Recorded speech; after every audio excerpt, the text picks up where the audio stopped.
Welcome to Chess for Fun. This is our second episode, and it's about openings and beginning game gambits and tricks. So, we're going to show many openings and gambits featuring the Queen's Gambit, which involves d4, d5 moves. So, here is just a quick showing of what the point of the Queen's Gambit is. If you accept the Queen's Gambit, I'll show you what happens. The Queen's Gambit, it is a d4, d5 opening. Now you see many people would like to play there, and as it seems like a way to just lose a quick pawn, this isn't the most valuable pawn, and it's sometimes bad for development. And also, it can allow a different trick. Now, if you were to accept the Queen's Gambit, which is very popular, probably most people would say that it's more smart to play there instead of accepting the Queen's Gambit, like Stockfish. And here's why. If you accept the Queen's Gambit, then you allow your opponent to gain full control of the center of the board. And in the meantime, they're also probably just going to take that pawn back. And that Queen's pawn, while it does get in the way of a queen a fair amount, it also does have some positional advantages. It helps you control the center of the board, which is often the point of the opening in chess. So as you see, this allows an advantage for white and full control of the center, which is very dominant many times. Now here is what can happen if you play the Queen's Gambit accepted and then fall for a trap. So here's one trap that, again, most of these traps involve the A rook, because it can often get caught either because of a queen attack like that, or sometimes they found Keto like that. And sometimes it also can be attacked due to, if this piece is there, this piece is gone, this is played, this is a trap, this played, and then the rook is not covered. So here is one trap that involves this attack. Again, e4, e5 is played. Now this is played. Again, if you accept that you are moving there, any other move is declining the Queen's Gambit. Most popularly, if you were to decline, you would either play the Slav, which is this, or you would just play the traditional decline, which is this. This is probably the most popular, and according to Stockfish, is the most correct. Now here is what happens if you accept. Accepting loses you some points, and here's what happens if you do not succeed and fall for the trap. Now this is not a good positional move because it is clearing way for all these attacks that would involve here, capture, and then this capturing, and then this being gone. Now watch. This is played, and then this is played, and now, as you see, if this is to trade, it will not end up with it being captured like this, but it will involve being captured due to the queen, and then that spot that's really very weak on the chessboard. It's one of the weakest squares. So these two squares are some of the weakest, along with this, because there's nothing that can attack on that square other than the king, and the king is a very weak piece, because it's the most important piece, and doesn't have much to move. So if a piece is defending that square, it's very easy to defend if the king is near it. And here, it's hard to get attack without playing some odd moves, such as that, or that, or that, which none of which are very popular. Now here's what happens. That pawn is traded, and as you see, Stockfish is really like saying, stay away from that, because it's not good. Immediately puts it to a 4.2 advantage. Oh no.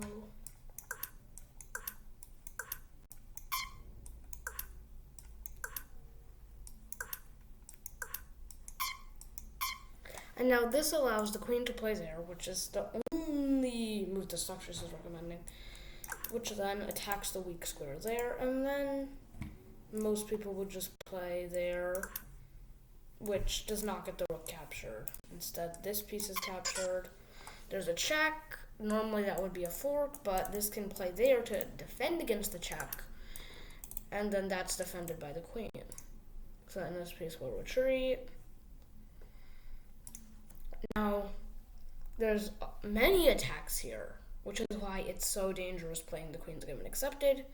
Although if you know what you're doing, normally you won't fall for them. So hopefully you won't fall for them, and you will play them. Again, Queen's Gambit accepted. D45, C4, DX, C4. Pawn captures on C4. Now look, this is a different one. Again, it plays the Stockfish recommended move, which pushes it to draw, which is odd because it goes from a 0.4, and then you play the recommended move and it brings you down half a pawn. But never mind, it's still a painful attack. Here's what happens. You play that, you give them back an advantage. Now, playing there is what would do the trick. The trick is obviously not always the right move. It's more adventurous. And so, here's how the trick works. You play there. Now, the point is that they play there. Then you will play there. And again, this is looking very similar to the other. Again, it's involving all these pieces defending. Now, this one, it's not as powerful as the other one because later on in the game, in the attack, you do lose your knight. So here's what happens. Now you see, you are going to play there, losing your knight, but that's a sacrifice. They will play there, and then again, that rook is left undefended, which is what makes it such a weak rook.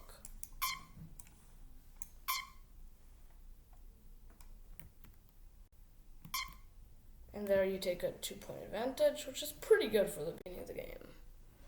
Again, using a simple attack, that is very powerful.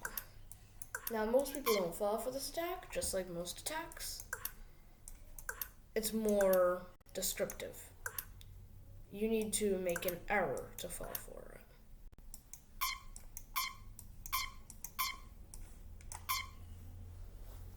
And as you see, that brings you a very big advantage. Now, here is a very popular way to do Queen's Gambit Decline, which does not allow all these sneaky tricks that I just taught, and does not involve the more traditional way of just taking full control of the center of the board, like that. So normally, when you play Queen's Gambit, this is normally played. They will play there. Now you either choose from Slav, which is that, which is less popular, opening that was not the original. And then there's this one, which is more popular. That's the Stockfish recommended move. Now you will play there to get more attack there. It's now just going to be a big battle of just getting more and more power on that square. So then they will play there. And now, sort of like the Roy Lopez, except on the queen side of the board, you will often play there, which is again trying to eliminate that knight.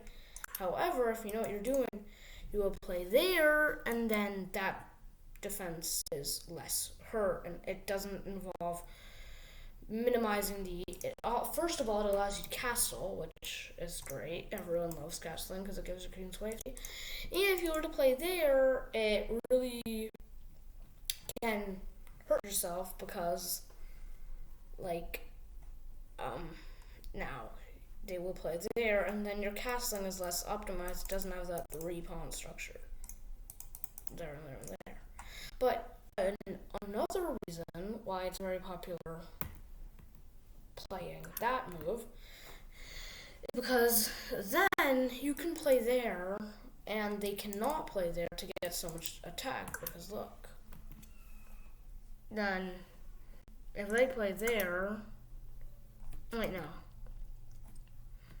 Then let's just say that they play some random move, right, like that. Then you play there, they play there, and they play there, and then they can attack that square, and it's much less powerful in an attack. But here is what a normal Queen's Gambit declined will look like.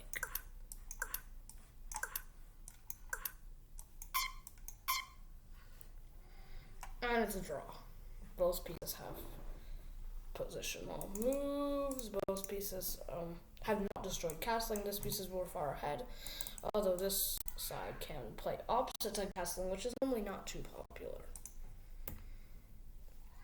Now here is the England. Is a very funny, probably not the most practical attack against d4 for black. So this is not very popular. I don't recommend that you play it, but for fun, you know, it's just a cool thing to know, show off to your friends about. It's like mega sacrifices. Normally that don't pay off because they'll just make a move that you didn't expect, and then it's not successful. However, here is how it would work if they were to fall for it. Now this is a very popular move because again, it attacks on that very undefended f2 or f7 square, where the only piece that attacks there is the king, and the king again needs plenty of backup because it can't capture pieces that are defended. Now this is played, which is the Stockfish recommended move. Now is when the sacrifice mania happens, because we've only seen one sacrifice, which was playing e5 instead of the Queen's Gambit or a more popular semi-closed opening. Now here's what happens. You play there, and this is really the beginning. If you are to play there, which is not popular, then they sometimes will play there, which is exciting. It makes the game very exciting. Now, if you accept that, you will lose your queen because they will play there. Now, you have one move. I know that seems like a blunder, but that piece isn't defended. It would be much better if they had, you know, some backup and then it's checkmate. But you take your one move, then they take your queen, because the king is what's defending that queen like that. If they play there, that queen has no defense, and it's really dead, bringing a 3.5 advantage for black. Now let's just review this. It goes like this. Except, now this attack is the one that brings the king away from the beloved queen.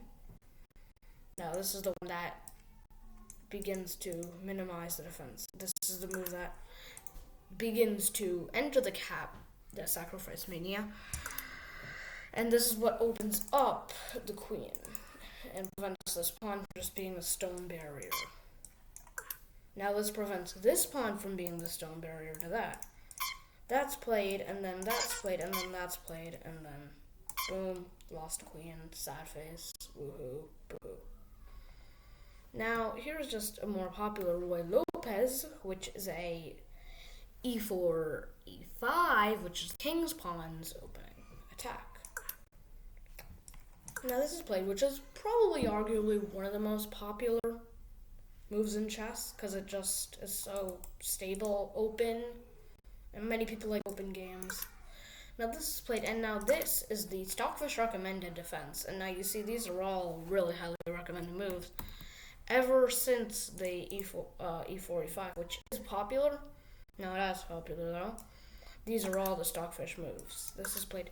Now this is when the Roy Lopez begins, because this will be a disaster. This is defending that pawn. You see, you play that, you lose your knight. It's not good at all. Now you play this, and you see this is putting attack on this piece, which is part of the Roy Lopez. This piece is defending, you capture that piece, and then that piece is gone, and it's not defending anymore. Now many people like to play that, which is a good move, it's just not defending against the Roy Lopez. So that's played, boom, that's played, and then that piece is lost. Now, so this is very popular. So yes, this is the Roy Lopez. Now, fianchettos, I think I'm saying that right. I think fianchetto is the way to say it, like F-Y-A-N-K-E-T-O-E, fianchetto. Spelled like fianchetto is very popular again. Now, this involves this, and then allowing the bishop to take attack on that weak square, like we talked about before. because it's very susceptible to attack. That's partly what makes the rooks not so powerful, even though they have many traits of the queen, because they are very hard to move around. They really are only functional in the endgame, and they're very susceptible to attack everywhere else. Now, so here is how this would work a fianchetto. Now this is a fianchetto, or fianchetto. Now, like, this is played, and now you see fianchetto. This piece is under a fianchetto. It cannot run. This piece cannot move. That piece is pinned, technically, sort of like a pin. So that's just a fianchetto for you. A fianchetto mainly played with the bishop, like that, or like that. Fairly popular. This is, I believe, the modern opening, I think is what it's called. No, Hungarian.